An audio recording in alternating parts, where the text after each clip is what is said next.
Hello दोस्तों, good morning. मैं ज्ञान सरोवर और आप देख रहे हैं जेटी क्लासेस।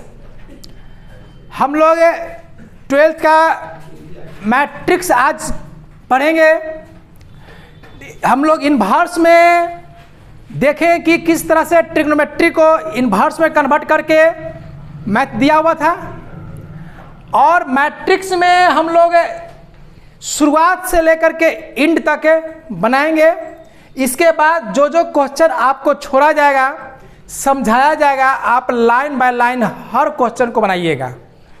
ऐसा नहीं होता क्या है कि ऐसे ये कोई क्वेश्चन अगर आ रहा है तो उस क्वेश्चन को छोड़ देता है लोग कि ये बन जाएगा और आगे बढ़ जाता है। ऐसा नहीं है। एनसीईआरटी में नंबर ऑफ क्वेश्चन बहुत कम होता है, इसीलिए हर एक क्वेश्चन को बनाइएगा और कोशिश यही रहे कि एग्जाम्पल और एक्सरसाइज दोनों बनाइएगा, क्योंकि इसमें क्वेश्चन ज़्यादा नहीं रहता है। 1 घंटा भी अगर आप घर पर बैठ के पढ़ लेते हैं तो काफ़ी है, बहुत ज़्यादा क्वेश्चन निकल जाएगा। देखते हैं हम लोग मैट्रिक्स के बारे में समझते हैं।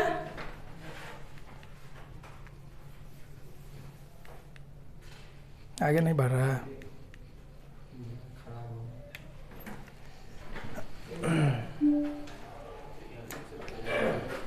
देखिए, मैट्रिक्स के बारे में हम लोग ये जानेंगे कि मैट्रिक्स एक प्रकार का क्या है, फॉर्मेट है। ये फॉर्मेट का रूप लेता है। जैसे देखिए, ये क्या है, फॉर्मेट है। फॉर्मेट में रो और कॉलम के बेस पर इसे एलिमेंट के रूप में किसी नंबर को प्लेस दिया जाता है। जैसे ये हो गया मैट्रिक्स का स्ट्रक्चर। इसमें जो हम लोग एलिमेंट्स लिखते हैं तो ये हमारा एलिमेंट्स के रूप में काम आता है, और एलिमेंट्स के जगह पर हम कुछ भी लिख सकते हैं, 0 1 2 3 4, यानी वह उसका एलिमेंट्स यानी सदस्य के रूप में काम करता है। उसकी उतना ही भूमिका होती है जितना कि आपका इसका है। वैल्यू से यहाँ पर ज़्यादा मतलब नहीं है कि यहाँ 2 है, यहाँ 4 है। यानी एलिमेंट का मतलब एक प्रकार का उसका सदस्य है, उसका उसमें एलिमेंट्स हो गया। उस एलिमेंट्स को हम लोग रो एंड कॉलम के रूप में कन्वर्ट करते हैं। तो आपको फर्स्ट जानना है कि रो क्या होता है, कॉलम क्या होता है। रो का मतलब इस तरह से, रो को हम लोग बोलते हैं रिकॉर्ड। ठीक है, जब भी रो आपको भुला जाइएगा तो आर से रो, आर से रिकॉर्ड। रिकॉर्ड कैसे किसी का होता है, तो किसी का नाम होता है, नाम हो गया, पिता का नाम हो गया, एज हो गया, स्कूल हो गया, क्लास हो गया, ऐसे नहीं देखते हैं। इस तरह से तो नहीं देखते हैं। जब कभी भी आपका कोई रिकॉर्ड देखते होंगे, चाहे कोई फाइल देखते होंगे, चाहे स्कूल में, चाहे घर पर कभी भी रिकॉर्ड बनता है तो क्या बनता है, इस तरह से नाम, पिता का नाम, एड्रेस, मोबाइल नंबर, ये होता है। तो रिकॉर्ड जो होता है वह आपका रो होता है। ठीक है, और कॉलम का मतलब उस रिकॉर्ड में नंबर ऑफ कॉलम यानी नंबर ऑफ एट्रीब्यूट बोला जाता है, यानी कितने प्रकार का इसका रिकॉर्ड टाइप दिया जाता है। तो ये आपका कॉलम हो जाता है। ठीक है, जैसे सिंपल देखिए, एक बनाया गया है 15 10 13, तो यहां पर ये हो गया row, first row, second row, third row. ये हो गया column, first column, second column. ठीक है, तो यहां पर हो गया रो कॉलम के बारे में आप लोग समझा। रो कॉलम के बाद ही आपका शुरुआत होता है ऑर्डर का। जब रो कॉलम हो जाता है तो उसको हम लोग ऑर्डर फिर निकालते हैं। ऑर्डर क्या होता है, तो किसी भी मैट्रिक्स का ऑर्डर निकालने के लिए उसमें सिर्फ देखा जाता है रो एंड कॉलम। ये रो हो गया, तो रो कितना हो गया, 2 गो रो हो गया। कॉलम कितना है, तो 3 है, तो ये पार्ट हो गया आपका कॉलम। रो ऑर्डर को हमेशा रो बाय कॉलम लिखते हैं। ठीक है, रो एंड कॉलम में लिखते हैं। जैसे 2/3, ये जो 2/3 हुआ, ये क्या हो गया, कॉलम हो गया। अब यहाँ से नंबर ऑफ एलिमेंट्स की बात होती है कि अब इसमें नंबर ऑफ एलिमेंट्स क्या होगा, तो नंबर ऑफ एलिमेंट्स जो होता है वो आपका क्या होता है, रो एंड कॉलम को मल्टीप्लाई कर लीजिएगा। यानी उसमें कितना एलिमेंट्स काम कर रहा है, तो जितना रो है एंड कॉलम है उसको आप मल्टीप्लाई कर लीजिएगा, तो क्या होता है, नंबर ऑफ एलिमेंट्स। समझ आ गया। नंबर ऑफ एलिमेंट्स के बाद आपको इसमें क्या पढ़ना है टॉपिक है। अब यहां पर कुछ ऑब्जेक्टिव बेस पर दिया रहता है इस तरह से कि A21, जैसे मान लिया जाए कि ये दिया हुआ है मैट्रिक्स दिया हुआ है 3 2 5 1 2 3। अब आपसे बोला जाएगा कि A21 पर कौन सा एलिमेंट है, यानी पोजीशन ऑफ एलिमेंट। तो पोजीशन जब निकालना हो, पोजीशन निकालना हो तो यहां पर हम लोग रो एंड कॉलम को ही चेक करते हैं। फर्स्ट में रो लिखा होता है, सेकंड में कॉलम लिखा होता है। यानी अगर A21 पूछ रहा है आपसे, इसका मतलब second row first column, second row का मतलब सेकंड रो फर्स्ट कॉलम, यानी कि ये हो गया आपका 21। इस तरह से ऑब्जेक्टिव आता है, ठीक है ना। अगर आपका अब ध्यान दीजिए, यहां पर थोड़ा सा घबरा जाइएगा आप लोग। मैट्रिक्स को हमेशा हम लोग कैपिटल लेटर से डिनोट करते हैं, तो ध्यान दीजिएगा गलती कहाँ होता है। ए अगर 11 लिखा हुआ है तो ये आपसे उस एलिमेंट्स के बारे में पूछ रहा है, यानी कि क्या हो गया 3। लेकिन अगर इस तरह से लिखा हुआ है, A11 लिखा हुआ है, छोटा अक्षर लिखा हुआ है, यानी कि ये आपका कोफैक्टर क्या पूछ रहा है। यानी कोफैक्टर जो हम लोग निकालते हैं वो कोफैक्टर का पूछता है, इसलिए इसमें घबराइएगा मत। ए छोटा ए में अगर लिखा हुआ हो, छोटा अक्षर में लिखा हुआ हो, यानी मैट्रिक्स का डिनोट किया गया बाय डिफॉल्ट कैपिटल लेटर में। अगर इन केस स्मॉल में लिखे हुए हैं, अगर इन केस छप गया है स्मॉल लेटर में, ऐसे तो ये छपेगा नहीं क्योंकि बाय डिफॉल्ट हम लोग कैपिटल लेटर में ही लेते हैं। अगर स्मॉल में लिखा गया है तब आपसे अगर ऐसे पूछ रहा है, तब आप वह एलिमेंट्स दे सकते हैं। ऐसे ये होता है कैपिटल लेटर में, और कैपिटल लेटर में अगर यहाँ पोजीशन दिया हुआ है तो वो हो जाता है आपका एलिमेंट्स। लेकिन अगर वही लिख दिया छोटा अक्षर में A11 तो हम लोग इसको समझते हैं कोफैक्टर। कोफैक्टर के बारे में हम लोग आगे डिस्कशन करेंगे, लेकिन थोड़ा सा बता देते हैं। पहले निकलता है माइनर, और माइनर का पोजीशन साइन दे देने से हो जाता है कोफैक्टर। पोजीशन साइन देना आसान है, माइनर में निकालना आसान है। माइनर का निकालने का मतलब, अब देखिए माइनर और कोफैक्टर की जहां भी बात होगी उसमें एक कंडीशन लग जाएगा कि ये सभी मैट्रिक्स पर नहीं होता है। देखिए मैट्रिक्स एक फॉर्मेट है, मैट्रिक्स को हम लोग यूज करते हैं अलग अलग स्ट्रक्चर पर, जैसे इन्वर्स निकालना। इन्वर्स निकालने में माइनर कोफैक्टर की आवश्यकता पड़ती है, एडजॉइंट की आवश्यकता पड़ती है।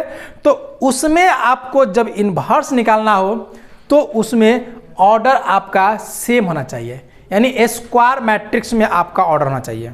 यानी उससे पहले आपको मैट्रिक्स का पहचान भी होना चाहिए कि स्क्वायर मैट्रिक्स क्या है, यूनिट मैट्रिक्स क्या है, स्केलर मैट्रिक्स क्या है, डायगोनल क्या है, ये सब के बारे में बेसिक जानकारी रखिएगा। बता देते हैं बेसिक जानकारी जो ऑब्जेक्टिव में काम आएगा।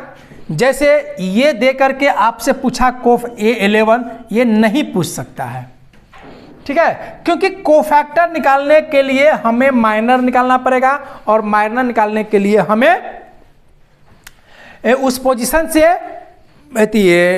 डिटर्मिनेंट का जो मेथड होता है वो यूज करना पड़ेगा। और डिटर्मिनेंट जो निकलता है वह स्क्वायर मैट्रिक्स का होता है। देखिए मैट्रिक्स का ही डिटर्मिनेंट वैल्यू है, यानी मैट्रिक्स एक प्रकार का स्ट्रक्चर है और डिटर्मिनेंट उसका वैल्यू है। तो यहाँ पर कोफैक्टर नहीं निकल पाएगा क्योंकि हमने 2/3 में लिए हुए ऑर्डर। अगर हम इसे इस तरह से दे देते हैं तो निकल जाएगा। अब हमें A11 का निकालना है, तो A11 का जब निकालना है तो इसका रो खत्म करते हैं, कॉलम खत्म करते हैं। क्या हो गया 4 -9, यानी -5 आ गया। और यहां पर चेक करते हैं, ये हो गया माइनर, ठीक है।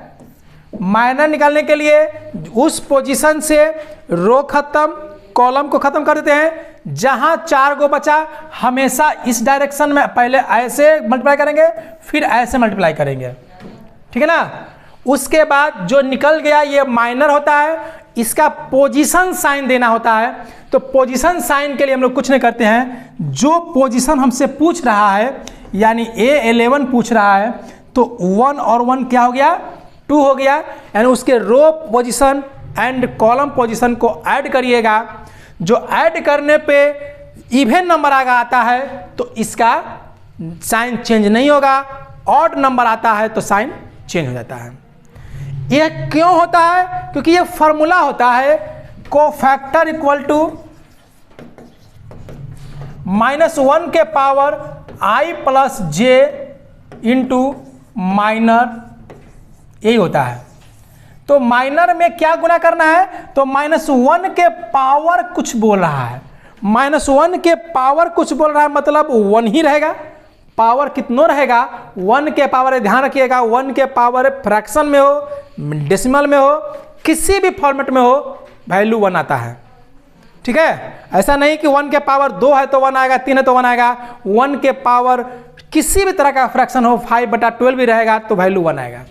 तो -1 के पावर चेक करने का मतलब ये हुआ कि अगर ये इवन नंबर आएगा तो माइनस को प्लस कर देगा, ऑड नंबर आएगा तो माइनस को माइनस ही रहने देगा।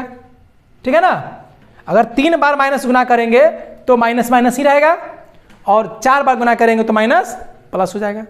इसलिए सिर्फ इसको ऐड करके चेक कर लेंगे हम लोग। इसका ऐड क्या हो जाएगा, यहां हो जाएगा।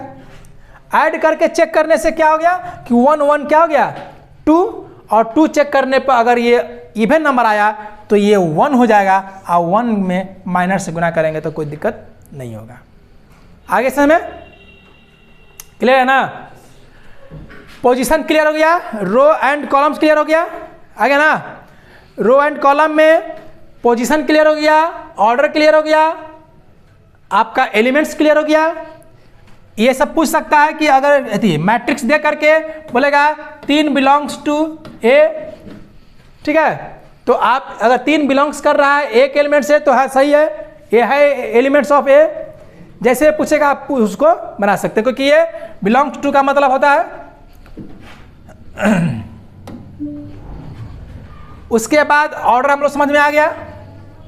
ऑर्डर क्या होता है, रो एंड कॉलम गुना करते हैं। ध्यान रहे गलती कहां होती है, कॉलम गुने रो नहीं करेंगे, रो गुने कॉलम करेंगे। बस यही आप पॉइंट पकड़ना है, ज्यादा कुछ नहीं पकड़ना है। देखिए ऑफ किए हुए हैं, हम टिप रहे हैं। ठीक है ना। अब देखिए थोड़ा सा बच्चा यहां पर कंफ्यूज होता है कि इस तरह से मैट्रिक्स दिया हुआ रहता है, जैसे 2 3 4, ये कौन सा मैट्रिक्स है, ऑर्डर क्या है, बोलिए ऑर्डर क्या है इसका, 3 × 1। ठीक है ना। अब इसमें अगर मान लिया जाए कि 0 लिखा हुआ है तो मत समझना कि 0 होता ही नहीं है। 0 भी एक प्रकार का एलिमेंट है जो आपका वो पोजीशन लेगा ही लेगा। ठीक है, तो ये क्या है, P01 01 ये 2/1 में है, ये 1/2 में है, और तो कुछ नहीं दिया हुआ है, ये तो एग्जाम्पल दिया हुआ है।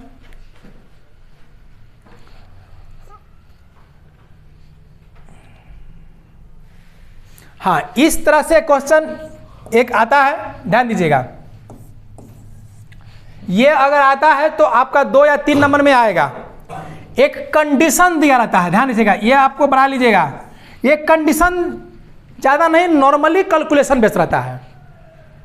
ये कंडीशन जो है नॉर्मली कैलकुलेशन बेस है। जैसे आपसे पूछा है कि एक मैट्रिक्स को कंस्ट्रक्ट करिए जो 3/2 में है। अब मैट्रिक्स को कंस्ट्रक्ट करना है जो 3/2 में है, तो हम लोग यहाँ पर लेट A = 3/2 फॉर्मेट में ले लेते हैं। 3 का मतलब 3 रो, A11 A12 A21 22 A31 A32 हो गया ना, ये हो गया। अब उसके बाद इसे लेने के बाद ये जो I और J यानी कि रो और कॉलम का एक कंडीशन दिया कि Aij = ½ mod I - 3j ना है। ये आपका किसी भी तरह से दे सकता है, कोई दिक्कत नहीं है, बेसिक कैलकुलेशन रहेगा। जोड़ घटाव रहेगा, डिवाइड रहेगा, वो आप नॉर्मल कर सकते हैं। तो सभी एलिमेंट्स को हम लोग निकाल लेंगे, ठीक है। A11 हम लोग निकाल रहे हैं। देखिए एलिमेंट्स को हम लोग छोटा अक्षर में लिखा है, लेकिन मैट्रिक्स को हमेशा बड़ा अक्षर में मानिएगा, ठीक है। यहां पर I क्या है, 1 है, और J क्या है, 1, यानी I रो होता है, J कॉलम होता है। 1/2 मॉड 1 माइनस 3 गुने 1 क्या हो गया, 1/2 -2 ना, -2 बाहर आएगा तो +2 हो जाएगा, यानी 1 आया। A12 निकालेंगे तो हाफ 1 माइनस 2 गुने 2, सॉरी यहाँ 1 है, ठीक है। I 1 है, J 2 है। कोई बैक लगाए हुए क्या,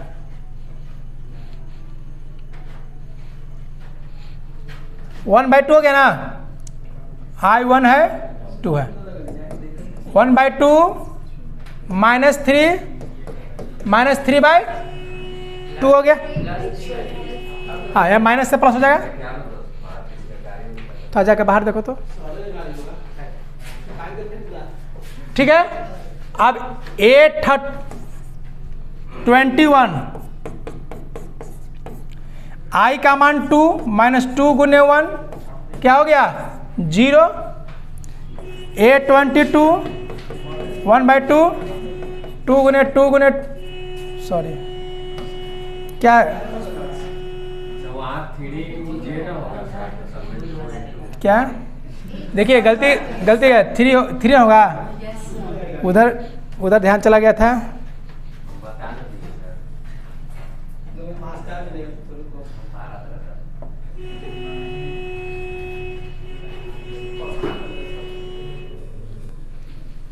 देखिए तो मिस्टेक हो गया,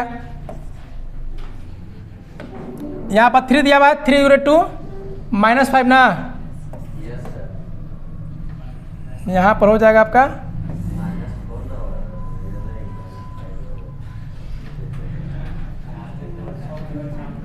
(5/2), ठीक है। यहाँ पर 3 गुने 2 यानी 3 गुने 1, यानी यहाँ भी चेंज हो जाएगा, -1 बाई -1 +1 हो जाएगा ना। सेकंड रो सेकंड कॉलम 2 - 3 गुने 2 हाफ 6 में से 2 गया 4, यानी 2 हो गया। अब क्या है 31 और हाफ 3 - 3 गुने 1, यहाँ 0 हो जाएगा। A32 1/2 3 गुने यहाँ माइनस 6 में से 3 गया, 3 में से 3/2, ठीक है। ये जो आपका एलिमेंट्स निकल गया। एलिमेंट्स निकलने के बाद आप सिंपल से इसे लिख दिया जाएगा। A11 कितना था, 1 12 5/2 21 1/2 22 2 0 एंड 3/2। क्लियर हो गया ना। यही मैट्रिक्स आपसे पूछा जा रहा था, तो समझ में आ गया कि एक मैट्रिक्स आपको कंस्ट्रक्ट करने के लिए देगा। वह कंस्ट्रक्ट में ऑर्डर गिवन दिया रहेगा, उस ऑर्डर के हिसाब से आप एक पोजीशन मैट्रिक्स बना लीजिएगा। उस पोजीशन के हिसाब से जो I J में कंडीशन दिया रहेगा, उस कंडीशन पर पुट करके आप हर एक एलिमेंट्स को निकाल करके उसके पोजीशन को दे दीजिएगा, आपका ये निकल जाएगा। नेक्स्ट अब देखिए टाइप, यहां पर समझिएगा टाइप ऑफ मैट्रिक्स है। यहां से समझिएगा कॉलम मैट्रिक्स है। कॉलम मैट्रिक्स का मतलब क्या होता है, जिसमें कॉलम एक हो, ऐसा नहीं कि जिसमें कॉलम ज़्यादा हो। जब कॉलम एक रहेगा तो कॉलम मैट्रिक्स, रो एक रहेगा रो मैट्रिक्स। स्क्वायर मतलब रो एंड कॉलम दोनों इक्वल रहेगा, ठीक है। रो एंड कॉलम अगर दोनों इक्वल रहेगा तो वह स्क्वायर मैट्रिक्स है। स्क्वायर मैट्रिक्स क्या होता है, 1/1 2/2 3/3 4/4। तो ये किसका हो गया, 3/3 का है। डायगोनल मैट्रिक्स है, समझिएगा डायगोनल। जब कोई एलिमेंट्स में डायगोनल पर वैल्यू दिया हुआ हो, जीरो नहीं हो, डायगोनल वैल्यू जीरो नहीं हो, अदर कोई भी एलिमेंट्स अगर जीरो है बट डायगोनल वैल्यू जीरो नहीं हो, तो डायगोनल कैसे पकड़ते हैं? ये डायगोनल नहीं होता है, ठीक है, ये पार्ट डायगोनल होता है। डायगोनल का पहचान क्या है? A11, A12, A13, 3, A44, ये सब पोजीशन क्या है? रो एंड कॉलम जहाँ सेम हो जाता है वही उसका डायगोनल एलिमेंट्स कहलाता है। तो देखिए डायगोनल एलिमेंट्स में अगर कुछ लिखा हुआ है तब वह डायगोनल मैट्रिक्स कहलाएगा। उसी में स्केलर क्या कहलाएगा? अगर तीनों पर सेम लिखा हुआ हो, स्केलर का मतलब √3 लिखा हुआ हो, √2 लिखा हुआ हो, 1 लिखा हुआ हो, 5 लिखा हुआ हो, 7 लिखा हुआ हो, ये क्या हो गया? Scalar matrix. देखिए डायगोनल पर वैल्यू, आइडेंटिटी मैट्रिक्स, इसी को याद रखना है, यही है यूनिट मैट्रिक्स, ठीक है, जिसमें डायगोनल का वैल्यू 1। अब देखिए यूनिट मैट्रिक्स को थोड़ा सा ज़्यादा समझना अच्छी तरह से है। यूनिट्स अपने आप में एक की तरह काम करता है। अगर आप एक किसी भी अंक में जोड़ते हैं तो वह अंक बदलता है, यानी यूनिट मैट्रिक्स को अगर हम किसी में ऐड करेंगे तो वह बदल जाएगा मैट्रिक्स। लेकिन अगर 1 को किसी भी कांस्टेंट पार्ट में मल्टीप्लाई करते हैं तो बदलता नहीं है। यानी अगर 5 दिया हुआ है, 5 में अगर 1 से गुना करेंगे तो क्या आएगा? 5 आएगा। उसी प्रकार से अगर यूनिट मैट्रिक्स को किसी भी मैट्रिक्स में अगर मल्टीप्लाई करेंगे तो उसका मल्टीप्लाई वह सेम मैट्रिक्स ही रहेगा, कोई चेंज नहीं होगा। यानी कि इसको समझ लीजिएगा एकदम एक की तरह, ठीक है। उसके बाद जीरो मैट्रिक्स तो आपको पता ही है, जीरो मैट्रिक्स जिसका ऑल एलिमेंट्स क्या होता है? जीरो होता है। इसको कभी कभी एग्जाम में क्वेश्चन में ओ लिखा रहता है तो ओ का मतलब ये मत समझिएगा कि जीरो दिया हुआ है, जीरो मैट्रिक्स दिया रहता है, क्योंकि कंपैरिजन जो होता है वह मैट्रिक्स में होता है। इक्वलिटी ऑफ मैट्रिक्स, यानी मैट्रिक्स का इक्वल करना। तो इक्वलिटी कब होगा? जब दोनों मैट्रिक्स का ऑर्डर सेम रहेगा, ठीक है। दो मैट्रिक्स आपस में इक्वल तब होगा या तब करेंगे जब दोनों का ऑर्डर सेम रहेगा। अगर इस तरह से दिया हुआ है 2 3 1 2,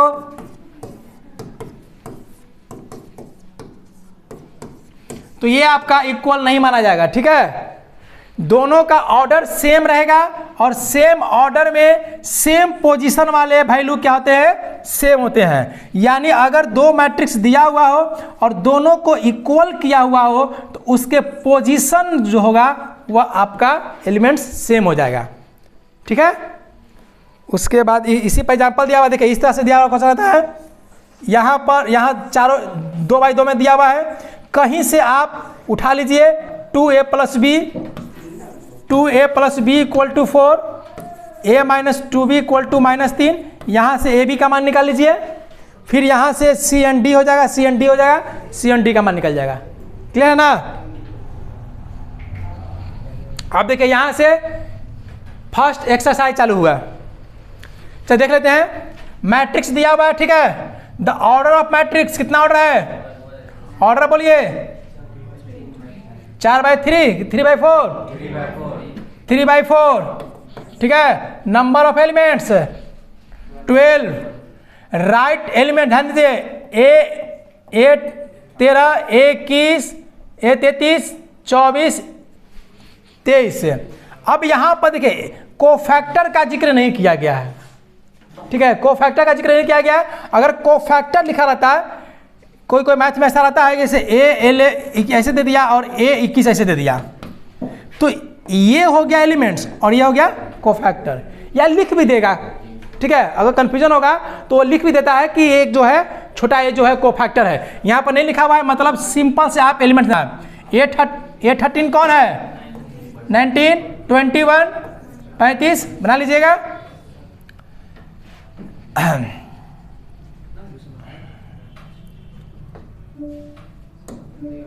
देखिए, if a matrix has a 24 elements, what are the possible order it can have? What is the 13 elements? यानी अगर if a matrix has a 24 elements है और what is the possible order it can have, what if it has 13 elements, माने 13 elements बनाना है। 13 elements वाले कितने order हम लोग बना सकते हैं? तो 13 एलिमेंट्स हम लोग लेना है, तो एक नहीं 2 हो जाएगा, 13 गुने 1 और 1 गुने 13, ठीक है।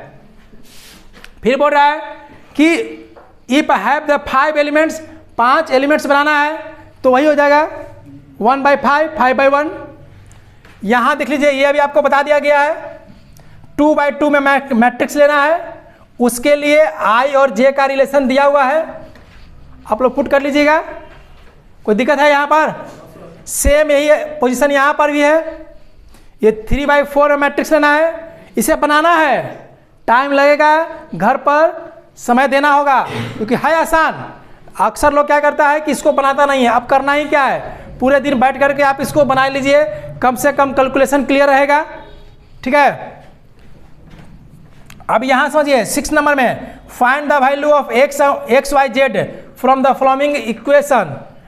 अभी आपको बताए थे कि जब दो आपस में इक्वल रहेगा तो क्या करेंगे, उसके पोजीशन एलिमेंट्स इक्वल होता है। यहाँ से क्वेश्चन 100% रहता है। एक या तो इस टाइप से रहेगा, या तो इस टाइप से रहेगा, ऑब्जेक्टिव में रहेगा, या तो सिंपल, ये तो बहुत आसान दे दिया गया है। x का मान 1, y का मान, z का मान 3। अगर थोड़ा इस तरह से है तो कैलकुलेशन पड़ेगा, ध्यान दीजिए। x + y का मान 6 और 5 + z का मान 5 एंड x y का मान 8। अब यहाँ से आप लोग हल कर करके 3 इक्वेशन से हल करके आपको x और z का मान निकालना है। क्लास अभी लंबा चलेगा, इसलिए आप शांति से बैठे रहे, टॉपिक चलने दीजिए। आज हम लोग मल्टीप्लाई तक पहुँचेंगे, कम से कम मल्टीप्लाई तक जाएंगे, क्योंकि देखिए हम समझा तो रहे हैं लेकिन इसमें कोई जान नहीं है। आप घर पर बैठ करके 1 घंटा बैठ के अगर बनाते हैं तो आसानी से निकल जाएगा। समय उसमें ज़्यादा लिया जाएगा जिसमें जो कंडीशनली चैप्टर हो। ये कंडीशनली नहीं है लेकिन शुरुआती है, इसलिए हर टॉपिक को एक बार जिक्र कर दे रहे हैं, क्योंकि ऑब्जेक्टिव में आसान क्वेश्चन नहीं आता है, ठीक है ना। यहाँ भी बना सकते हैं, a - b = -1 हो गया, a + c = -5 हो गया। अगर देखिए ध्यान दीजिए, अगर देखिए ये सब क्वेश्चन अगर आ रहा है, अभी हाल फिलहाल में एग्जाम चल रहा है बीपीएससी का, उसमें अगर कॉम्पिटिटिव में अगर आता है सब, तो कुछ नहीं करना, ऑप्शन को ही पुट करके देख लेना है। ए बी रहेगा, ऑप्शन को पुट करेंगे, अगर -1 आ गया तो आंसर हो जाएगा, ठीक है ना। तो कहने का मतलब यह है कि अगर आपके पास बेस है, 12th में आपको बेस लेवल पर पढ़ना रहता है, इसलिए आप यहाँ पर इस दौरान मेहनत कर लीजिए। हम जानते हैं कि अगर आपको आता है, आपको बोरिंग फील होगा घर पर बनाने के लिए, पेज बर्बाद हो रहा होगा, टाइम बर्बाद हो रहा होगा, आपको लगता होगा अगर ये तो आता ही है, लेकिन नहीं, ऐसा मत करिएगा। बस 1 से 2 महीने का काम है, आप बनाइएगा। इसको बनाने से क्या होगा कि कल होकर के जब आप कोई कॉम्पिटिटिव का तैयारी करेंगे तो उसमें जब शॉर्टेस्ट का यूज किया जाएगा ना, तब आपको शॉर्टेस्ट तब समझ में आता है। कैलकुलेशन का ही मतलब कैलकुलेशन को गायब कर देना ही शॉर्टेस्ट होता है, जिसको हम लोग आजकल ट्रिक का यूज बात करते हैं, ठीक है ना। तो ये यहाँ भी ध्यान दीजिए, एक बात और ध्यान दीजिए, एनसीईआरटी के हर एक चैप्टर में लास्ट में 2 या 3 ऑब्जेक्टिव यानी कि ऑप्शन वाला क्वेश्चन दिया रहता है। आप सबसे पहले या इसे कभी मत छोड़िएगा, इसी में से हूबहू रहता है कोई क्वेश्चन, ठीक है। देखिए पहला समझिएगा, ए एक मैट्रिक्स है आई जे के में, जो एम एन क्या है, ऑर्डर है ना।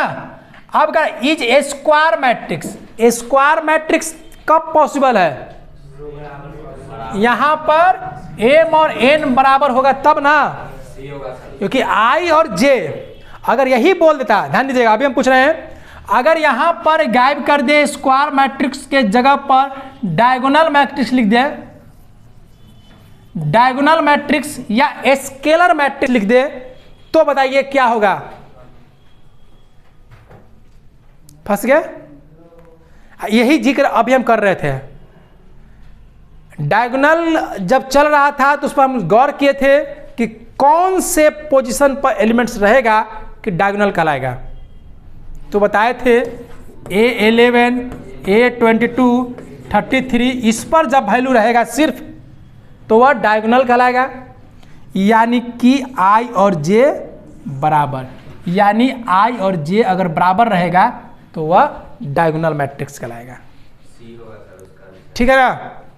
तो इसका स्क्वायर मैट्रिक्स के लिए m = n हो गया। नेक्स्ट आइए, ये तो कैलकुलेशन करना चीज है। 5 = y-2 लिखेंगे, y का मान 7 आ जाएगा। ऑप्शन नंबर 1 ये है। बाकी x भी ए भी चेक कर लीजिएगा, जो आसान रहेगा उससे चेक करिएगा, क्योंकि यहाँ पर नॉट पॉसिबल या फाइंड नन ऑफ दिस भी दिया रहेगा अगर ऑप्शन में, तो थोड़ा सा पूरा बनाइएगा। ठीक है ना? चलिए 10 में बताइए, the number of all possible matrix order 3/3 with each entry 1 और 0 and 1 क्या होगा? 9 का गलत है। अच्छा, y का मान 7 यहाँ भी दिया हुआ है। ठीक है ना? हमको लगा कि ऑप्शन एक ही में y का मान 7 देगा। y का मान तो हम 7 निकाल लिए थे हम लोग। तो अभी इसके देखिए, हम आपको क्या बोले अभी कि ये काम कॉम्पिटिटिव में किया जाता है कि एक निकाल के कंडीशन देख करके निकल जाना है। आप लोग को बेस लेवल पर मेहनत करना है। तो हमने इसे देख करके y के मान 7 भर दिए और हमने देखा कि कहीं आए, लेकिन पलट के दिए हुए हैं। तब हम लोग क्या करेंगे, x का मान चेक करेंगे। तो x का मान यहाँ से हो जाएगा, तब -7/3 हो जाएगा ना। x का मान कितना हो जाएगा? -7/3 ना। अच्छा, ये भी तो नहीं आया। अब इसको रुक जाइए, बनाने दीजिए। अभी x का मान क्या आ गया? -7/3। y का मान क्या आ गया? 7। अब यहाँ पर देखेंगे तो यहाँ पर हो जाएगा -2। आप ध्यान दीजिए, ये जो है ये कौन आंसर हो जाएगा? नॉट पॉसिबल चला जाएगा, क्योंकि x का मान एक बार ये तो आ गया, एक बार आ गया -7/3 और एक बार आ रहा है -2/3, ये आ रहा है। इसलिए आपका नॉट पॉसिबल चला जाएगा। ठीक है? क्योंकि इक्वल अगर रहेगा तो उसके पोजीशन एलिमेंट्स इक्वल होंगे। इसका बताइए क्या होगा? Number of all possible matrix order 3/3 which entry 0 and 1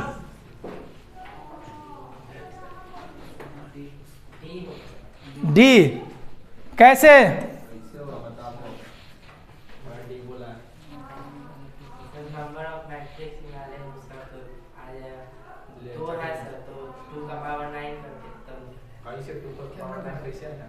ध्यान दीजिए, यहाँ पर ऑर्डर 3/3 में ले जाना है। तो देखिए होता क्या है कि जब 3/3 में ले गए तो नंबर ऑफ एलिमेंट्स कितना हो गया? 9। और 2, 0 और 1 यही दो ही एलिमेंट्स रखना ही है।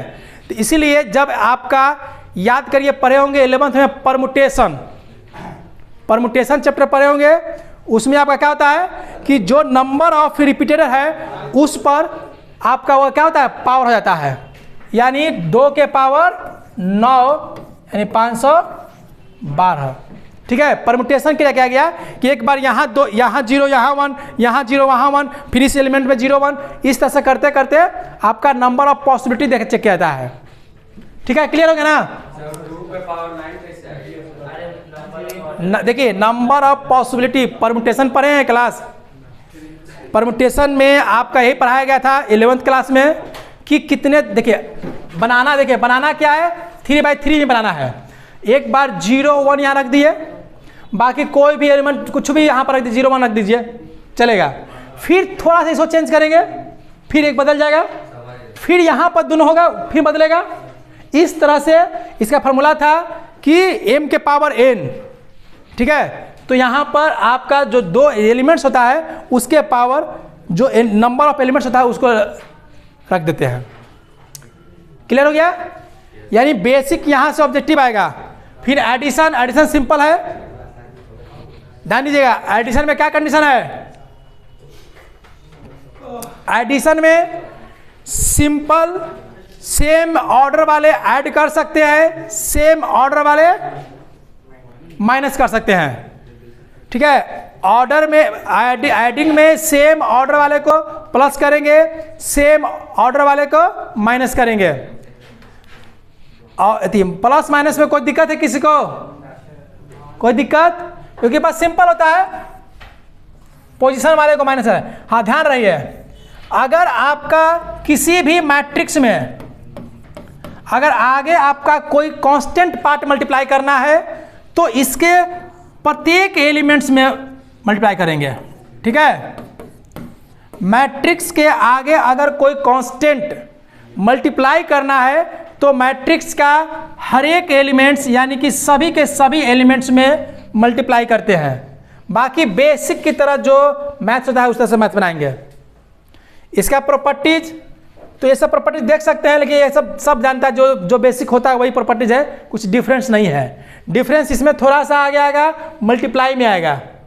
देखिए मल्टीप्लाई के लिए यहाँ बताया जा रहा है वही के जो है, अगर इसमें मल्टीप्लाई करेंगे तो के मतलब जो भी रहेगा दोनों में मल्टीप्लाई होगा, समझिए ना।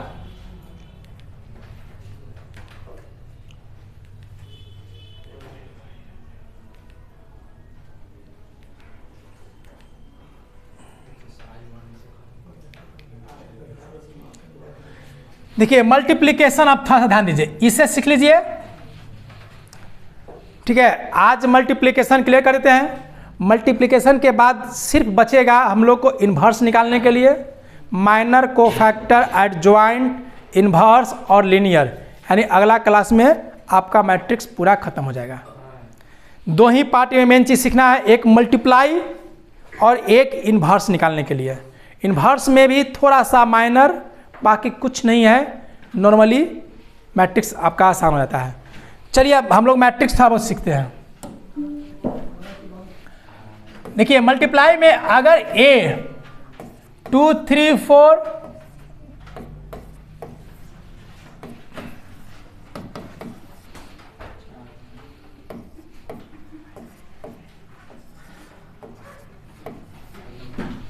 मल्टीप्लाई करते वक्त आप ध्यान रखिएगा कि मल्टीप्लाई होगा कि नहीं होगा। सबसे पहले मल्टीप्लाई करने के पहले चेक करेंगे कि मल्टीप्लाई पॉसिबल है या नहीं है। जैसे ए और बी मल्टीप्लाई करेंगे तो ए का ऑर्डर क्या है? 2/3 है और बी का ऑर्डर क्या है? 3/2। यानी अगर फर्स्ट का कॉलम और सेकंड का रो आपस में इक्वल है तो वह मल्टीप्लाई पॉसिबल है, यानी मल्टीप्लाई होगा। इक्वल टू ए बी जो आएगा तो ए बी का जो ऑर्डर आएगा इसका ऑर्डर ये हो जाता है, यानी 2/2 का, यानी ए और बी मल्टीप्लाई होगा। मल्टीप्लाई होने का कंडीशन मात्र यही है कि फर्स्ट का कॉलम सेकंड का रो आपस में इक्वल होना चाहिए। अगर वह इक्वल है तो मल्टीप्लाई होगा, अदरवाइज मल्टीप्लाई नहीं होगा। कोई ज़रूरी नहीं है कि अगर ए बी मल्टीप्लाई हुआ है तो बी ए भी मल्टीप्लाई होगा। बी ए का क्या है? 3/2 है और इसका 2/3 है, यानी यहाँ भी मल्टीप्लाई हो रहा है, लेकिन इसका रिजल्ट कुछ और आएगा। इसका बी ए का जो रिजल्ट आएगा वह 3/3 में आएगा। या कभी ऐसा भी कंडीशन बनता है कि ए बी का मल्टीप्लाई हुआ लेकिन बी ए का मल्टीप्लाई नहीं हुआ, ठीक है ना। तो मैट्रिक्स का मल्टीप्लाई आपको एक सीखना ही सीखना है। चलिए हम लोग देखते हैं इसका मल्टीप्लाई।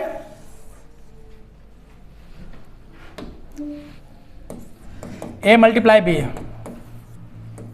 2 3 4 2 1 2 3 1 2 1 3 2 हो गया ना। बस ध्यान दीजिएगा, ये फर्स्ट रो लिया जाता है और इसका फर्स्ट कॉलम, ठीक है। फर्स्ट रो को उठा करके सीधा कर लेंगे। शुरुआत में अगर आपको एकदम दिक्कत हो रही है, एकदम लर्निंग पीरियड पर अगर आप हैं, तो कुछ मत करिएगा, आप 2, 3, 4 कॉपी के बगल में हल्का लिख लीजिएगा। अब सीधा सीधा मल्टीप्लाई करना है इसमें। तो 2 गुने 3 अभी लिख देते हैं। धीरे धीरे जब आपका प्रैक्टिस हो जाएगा तो ये लिखना मत करिएगा, डायरेक्ट लिखिएगा। प्लस 3 गुने 2 प्लस एक आध को माइनस दे देंगे तो ज़्यादा भैया रहेगा, वो भी सीख जाइएगा, ठीक है ना। 3 गुने 2 हो गया, 4 गुने 3, ये आपका एक एलिमेंट्स हुआ, ठीक है। उसी तरह से इसका मल्टीप्लाई यहाँ पर हो गया है, इसका मल्टीप्लाई फिर यहाँ पर करेंगे तो क्या होगा, 2 गुने 1, 3 गुने -1 और प्लस 4 गुने 2। क्लियर ना? ऐसे में ये कब करिएगा, जब आपको मल्टीप्लाई फर्स्ट टाइम बना रहे हैं या नहीं हो पा रहा है, गलती हो रहा है, तो वही बस ये करिएगा, उठा करके यहाँ लिख दीजिएगा और सामने सामने मल्टीप्लाई करिएगा। उसके बाद अगर प्रैक्टिस अगर हो गया, थोड़ा कमांड हो गया, तो आप डायरेक्ट यहाँ से लिख सकते हैं 3 गुने 2, फिर वही काम यहाँ करिएगा, 3 गुने 2 प्लस 1 गुने 2 माइनस हो जाएगा ना, -2 गुने 3। यहाँ पर करेंगे 2 गुने 1, 1 गुने -1, -2 गुने 2। यही आपका हो गया मल्टीप्लाई। नीचे रो का जब नीचे आएंगे तो यहाँ भी नीचे आएंगे, कॉलम बढ़ रहे हैं तो कॉलम बढ़ेंगे, सिंपल है। तो 6, 6 12, 12 12 24, 2 8 2 10 में से 3 गया, 7 6 6 2 8, 2 हो गया, 2 -1 का -4, -5 ना, तो -3। ये आपका हो गया ए बी का मल्टीप्लाई। इसलिए मैट्रिक्स में आप लोग एडिंग वाला बने या ना बने, मल्टीप्लाई एक कम से कम कर लीजिएगा। मल्टीप्लाई स्क्वायर मैट्रिक्स का सिंपल होता है। स्क्वायर मैट्रिक्स जब मल्टीप्लाई की बारी आएगी तो स्क्वायर मैट्रिक्स में टेंशन नहीं लेना है, सिंपल से आपको सिर्फ मल्टीप्लाई करना है। जिस ऑर्डर में मल्टीप्लाई होगा उसी ऑर्डर में आपका रिजल्ट भी आएगा। लेकिन अलग अलग ऑर्डर दिया हुआ है तो मल्टीप्लाई करने से पहले थोड़ा सा एक बार इसका ऑर्डर चेक कर ले, कहीं हो सकता है कि वह पॉसिबल ही ना हो मल्टीप्लाई, ठीक है ना। देखिए मल्टीप्लाई सिंपल से है। आप देखिए एक्सरसाइज देख लेते हैं, ध्यान दीजिए। 3/2 3.2,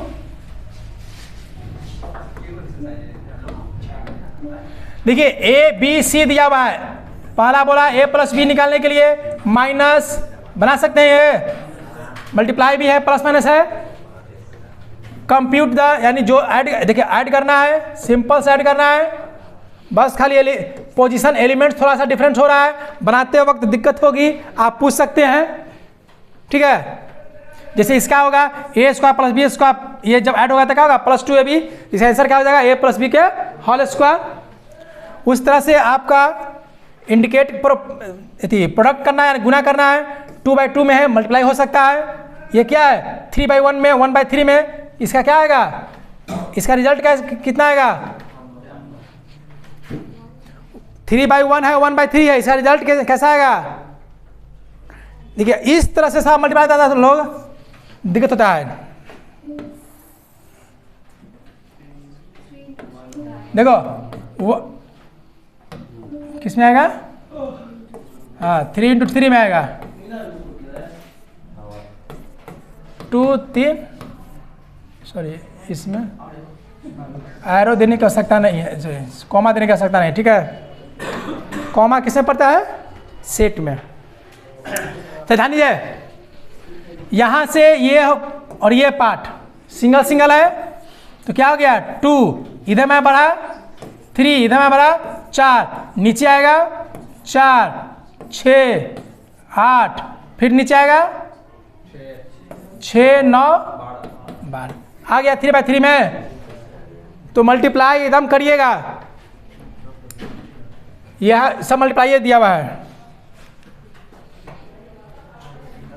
यहाँ ध्यान दीजिएगा, सिंपल से है, a प्लस बी जोड़ना है, b माइनस सी करना है, b माइनस सी को फिर a में जोड़ना है, a प्लस बी को c में माइनस करना है। सिंपल से ऐड माइनस है, आसानी से बना सकते हैं, ये भी बन जाएगा।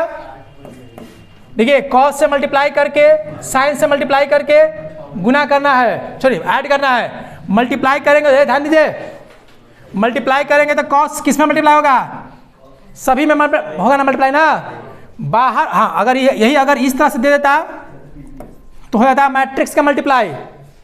अगर आपका ब्रैकेट में दिया हुआ है तो हो जाता मैट्रिक्स का मल्टीप्लाई, लेकिन सिर्फ कॉस दिया है, इसका मतलब कि सब में मल्टीप्लाई करेंगे और मल्टीप्लाई करके दोनों को ऐड कर देंगे, ठीक है ना। यहाँ भी सिंपल, ये VBI है, यहाँ से ही क्वेश्चन आता है, एक आता है, ये सब बना सकते हैं, एकदम आसानी बनेगा। y का मान दिया हुआ है, y का मान यहाँ पुट करेंगे, ठीक है, बनाइएगा। अगर इसमें से फंसता है तो अगला क्लास में एक आध को बनाया जाएगा इस टाइप से। ऐड वाले सब्सट्रैक्ट वाले जो है एक आध को बनाएंगे, लेकिन पहले आप अपने हाथ से बना लीजिएगा। ये भी एकदम सिंपल है, दोनों को ऐड करिए, इक्वल टू यहाँ रखिए, ये भी सिंपल है। अब आइए देखिए, ये वाला भी मैथ VBI है, यहाँ पर बच्चा लोग फंसता है, ध्यान दीजिए। f(x) यानी यहाँ पर x लेना है, f(y) यानी यहाँ पर एक बार y लेना है अलग से, उन दोनों को मल्टीप्लाई करना है।